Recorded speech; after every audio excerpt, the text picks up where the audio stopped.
Okay, fam, welcome back. So today we're going to be going over the Grayscale trusts, and we're also going to go over a couple dividend declarations that just happened, as well as going over the Fed again. I know we already talked about this once, but we're going to talk about it again. So with that being said, let's get it. All right. So first things first, we have been buying into the Fed meeting. We've even been buying before the Fed meeting. I know a lot of people probably scared out there, like, oh, God, the Fed's going to cut rates. Everything's going to zero. Guys, I'm pretty sure it's not going to zero, okay? As a matter of fact, I'm pretty sure there's not going to be a market crash or a recession, okay? Look, if I thought that there was even a 50-50 chance of that, I would have told you guys, but you haven't heard me say that. So sticking with my story here, okay, I think the soft landing is going to be intact. The Fed came out and said pretty much 100% of what we thought that they were going to say and do. Okay, it really hasn't come as a surprise to us what they said. We were just kind of watching the markets, kind of chop all over the place and thinking like, okay, we told you so. So with that being said, we did take profit on one of our during the Fed meeting because we didn't know exactly how the markets were going to react. Although it's obviously based on the market's reaction, it was pretty much just sideways. Which we kind of expected. I mean, based on the response that we were expecting the Fed to give, that was the expected outcome that we thought was going to happen, mostly sideways. And then going into November, into the future data points that we get, like jobs reports, inflation, unemployment rate, earnings, stuff like that, then that's when we will see the markets go off to the moon in October to December, that bullish seasonality. So basically, we took profit on Wayfair. If I go over here, I'll show you guys what that is. So Wayfair has earnings coming up, and we may actually even take another position before the end of the year. But this thing went all the way up to $54. We didn't get out at 54. Our strike was at 55. We thought it was going to hit above 55 during the Fed meeting. It did not. So when we saw it was pulling back, we said, okay, screw it. We're going to take profit, get out. That's exactly what we did. So doubled our money, basically turned 800 into 1500, which we'll talk about this weekend when we go over the buy, sells, and dividends. So that pretty much covers that. Okay. We are sitting on more cash, but again, that's standard. We always have a lot of we pretty much always almost have a lot of cash. Okay. We have a lot of cash in the bull market. We have a lot of cash during bear markets. It doesn't matter. We usually sit on pretty significant amount of cash and cash equivalents, but we're also heavily invested. Okay. Actually, I hate to use this analogy. Not that I like Warren Buffett. There's some things about, there are some things that he does that I don't necessarily agree with, but very similar to Warren Buffett, we do have some skin in the game and some skin outside of the game. Okay. So let's go over the dividend declarations here. So QDTE and XDTE. All right, so QDTE, there was only 19 cents per share paid out this week. But again, you got to think about this over a monthly time frame. So 19 times 4, that's nearly 80 cents a month. That is still substantial. Okay. That's a lot. If I'm not mistaken, I believe that's a 20% yield because, again, 10% of a $40 stock would be, if I'm not mistaken, $4 a year. So I don't remember exactly what that is. Let's see, 10% of a $40 stock is $4. So divide that by basically 12. You got roughly about 33 cents a month. Well, okay, maybe it's a little bit higher than that. So maybe in that 20 to 25% range, somewhere in there. I'm not exactly sure, but I mean, look, the gist of it is, why is it lower? Well, most likely because the markets were just simply waiting for the Fed. Okay, they've been chopping around, going up and down, but mostly sideways, waiting for the Fed to come out and talk. Now that they've talked, the markets can finally pick their direction. Volatility will pick up, and these things should start to pay more. So 19 cents on QDTE.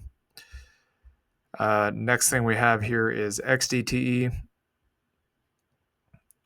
And again, these haven't paid that much, but I mean, after the Fed meeting today, I think likely the next payout is going to be much larger than this current one. So 19.8 cents here. Actually, the S&P paid more than the NASDAQ this time. That's quite shocking if you ask me, but Again, we have exposure to both for different reasons. I mean, we have more exposure to the NASDAQ because the NASDAQ's more volatile, and the MAG 7, generally speaking, is always bullish.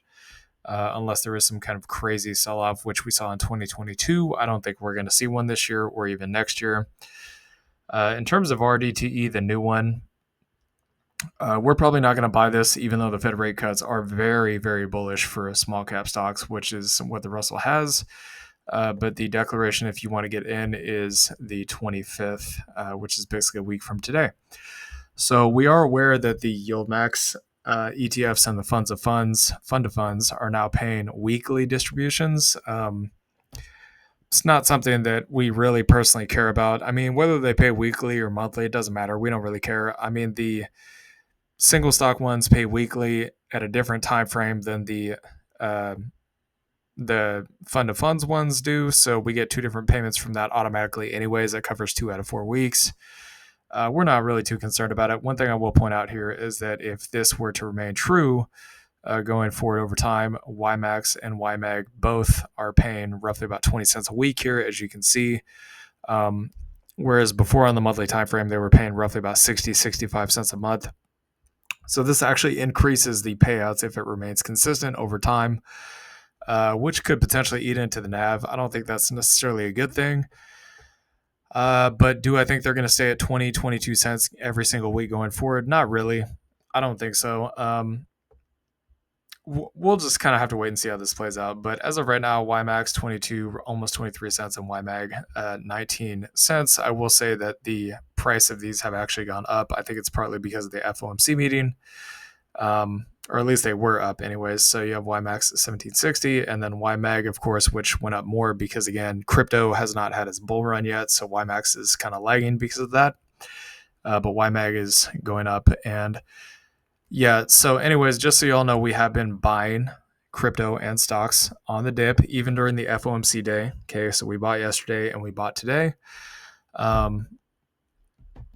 Today, we actually did it a little bit differently. We waited a few hours to see how the market was going to open and react before the Fed meeting, before we decided to make a buy.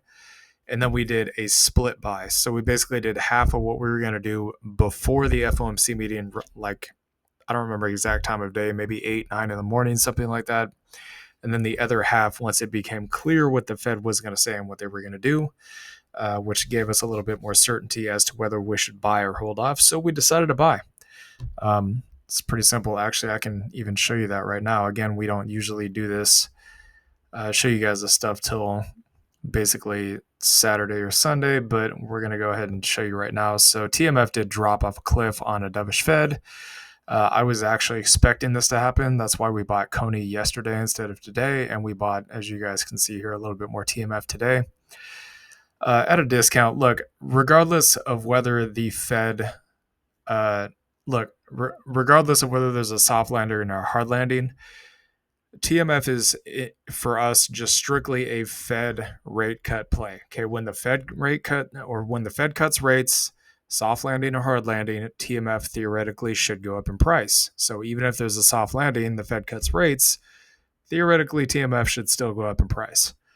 All right, so now let's talk about the Grayscale Trust. Pretty much I'm going to say the same thing I said before. I think likely LTCN and BCHG will go up. They will maybe still chop a little sideways into September and then start ripping once we get more of these data, bullish and dovish data sets coming out next month and going forward. We'll start ripping to the moon. LTCN and BCHG will probably top out with Bitcoin sometime between, I would say, maybe January to March of next year. And then we see the altcoins rip up right around that time frame, right around somewhere between February to May of next year. So all these altcoin related trusts will likely rip up during that time frame too. They could even move before then. Okay, but my guess is that none of these are going to move all at the same time. What I mean specifically is they're going to move likely at different times. That's kind of what I expect. So if you have multiple different positions on these, just keep a lookout for that. Okay. We may get some that moon before others and some that moon after others. We'll just have to wait and see. So LTCN, I'm still looking at roughly about this 11 going out to 13. You guys got the zones from the previous video we talked about. If you don't, go back and look at it. So pretty much 11 to 13 going out to December. In my opinion, I think that's being generous because I think likely these trusts are going to start moving up in November. I don't think it's going to, or maybe even October. I don't think it's going to take till December, but I'm just throwing that out there for you guys. So 54, that's what we're looking at here. Again, the all-time high on LTCN is 510, so it's a absolutely massive move. And with what the Fed came out to say today, I don't think the likelihood of a sell-off here is all that high. I think the higher probability play is maybe sideways and then up. That's kind of what I expect to happen. So 363% move here on LTCN. BCHG, again, there's a convergence of support here. Is it likely to break? Probably not. Do I think there's a chance that some bad data sets could come out in the future? Not really. I think if the Fed was really that worried about inflation, they would have taken longer to cut. Okay, so they probably would have cut towards the end of the year. I think if they were overly worried about inflation, that they would have waited until the end of the year to cut. Okay, and I think if they were overly worried about the stock market, they would have cut back in March or July, like we and some other people initially thought was going to happen. But it seems like September is the kind of Goldilocks zone, the perfect time for the convergence of events, like we talked about before. So, do I think there's going to be bad data sets? No, not really. Again, it's an election year. It's likely not going to happen. We're not going to see that going forward, in my opinion. So BCHG, roughly about I'd say about $6 to $7, anywhere in there is a good buy. $24 at the swing high up here. So again, that's not financial advice. You guys, if you don't want to buy these, you don't have to, or if you do, you can. It's up to you. So 287% move. HZEN. So we're pushing the top of the wedge again. We want to see a confirmation close outside of the wedge, bullish. Even though the FOMC was today, we have 2 more days in the trading week, so this could actually break out by the end of the week. The target for the wedge is the top of the wedge, so 1050. Because we're still within the wedge, I'd still be looking at this 250 to 290 down here as support. Once we get outside of the wedge, the trend line down here may be considered to be a buying point, and maybe even this resistance that you guys see here that we haven't gotten past yet too. So the move here would be roughly about 287%. ETCG, simply put, Ethereum's likely going to run after Bitcoin tops out. I don't think it's going to happen before then. I would say, you could buy at these candle lows at about the 7 3/4 to $8 somewhere in there. That may be a good buying point if you're worried about it. There's really only 2 options here. You could either wait for this thing to come down to the support or buy something else instead. Well, I suppose there's 3 options. You could also not buy anything. That's also a choice. So $3 to $5.20 down here at that lower support. I would say likely we're probably going to pop back into this green zone here. 860 to 1020 is that support, and then 1960 is going to be the resistance up there. So if I just measure pretty much from where the bottom of the zone is to the targets, 126%, ETH, same thing as ETCG. It's likely not going to pop until after the Bitcoin trusts and the Bitcoin oscillator trusts pop off to the moon. So the white line is what I'm looking at as support, roughly about this 1850. And then, of course, you guys can go back to the previous video for the zones. And then 47 is going to be that cup and handle target. We'll talk about max profits in a later video. We're not going to do that in this video or even the next video. The next video is actually going to be about Bitcoin, just so you all know. So 155% move here. Phil G showing some signs of life. That's always good. So it was up 24% today. Again, these super small cap altcoin related trusts likely will move very violently, much more so probably than some of the bigger cap ones, because that's usually how it goes. So I'm looking at this area right here to the price to close above this area between 35 to 42 to hold as support by the end of the week. And then the resistance, previous all-time high up there at 400. So yeah, I'll just go from the top of the zone. It's going to be roughly about 850% move. GBAT, this thing is still holding within the support, so that's always a good sign. That's going to be roughly about 450 to 520. the all-time high up here at 32. There is a little bit of wick action to the downside there, so that's very bullish. As long as that can sustain, it could even push above that support, so roughly about 550% move. GLIV, this thing is pretty much doing nothing. I mean, it's going sideways again. I mean, that's not really shocking. A lot of these cryptocurrencies are kind of just sitting at supports. They're not doing much of anything, which is a great time to accumulate, usually at the lows, when they're kind of just bobbing around the lows, not doing much of anything and going sideways, like you can see on Filecoin here, which is one that we did buy today. It's pretty much based on what you can see in history. You can see the last time the big bull market happened. This is just one example, okay? Literally the exact same area we were at before in the previous bull run. Exact same area that we're currently sitting at now. And this thing went up to nearly $240, okay? Just absolutely stupid gains. But I don't think I need to say more about that. Again, we're going to talk about whale accumulation and kind of how that works at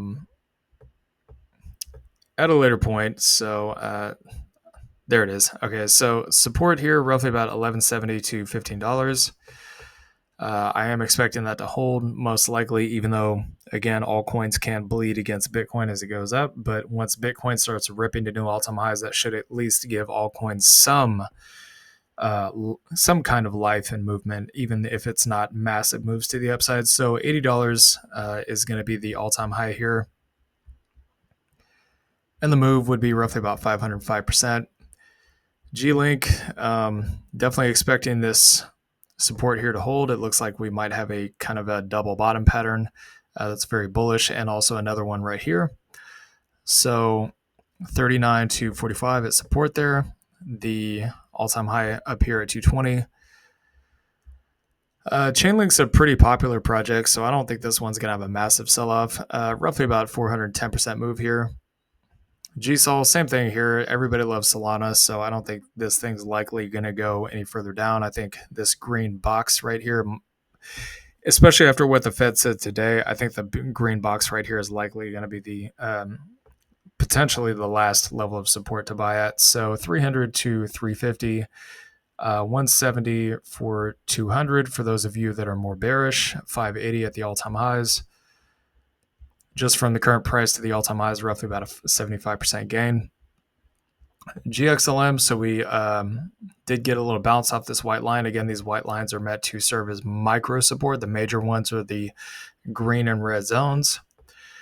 I would probably be looking at the white line we're currently sitting at as support, so roughly about 20 and a quarter or so. The swing high up here for the targets, roughly about $70. Again, during the bull run, especially when the Fed is printing money, likely these things are going to go much higher than these previous swing highs. But again, we'll talk about that as we get further out into the future. You guys are able to get a better understanding through the max profit videos that we do for these of what the longer term potential gains are. Okay. These videos are more meant to serve as kind of day to day, week to week. So 255% move here. Mana, so this thing did actually have quite a big pump today. It was actually up even more than this earlier in the day, if I'm not mistaken. I'm not sure what happened, but we closed towards the top of this green candle, so that's very bullish. Again, there may be a potential double bottom here, one bottom, two bottom. Again, we usually don't do double bottoms based off single candles, but you can see there's some wick action here, so clearly someone wanted to jump in and buy this thing. If we can close the week above this white line, I would say the white line is going to hold a support. So that's roughly about 10, 15, and then the all-time high up here at 70. So 562% move. Zcash, again, it's going sideways. Okay, it did it before, so it went sideways, chopped sideways at support, and then eventually ripped. We could be seeing something similar. This white line on the top of this green zone could actually be a giant channel, a support zone that could then rip higher eventually when we get the alt season. As of right now, I'd be looking at still this 315 as potential support. You can see it kind of really is magnetized to that zone. We've almost touched it 4 times now. and the swing high is going to be the target, so roughly about 10 and a quarter up there at those highs. So that's going to be roughly about 228% move. Anyways, hope you all enjoyed this content. Please like, comment, and subscribe, and I'll see y'all later. Peace.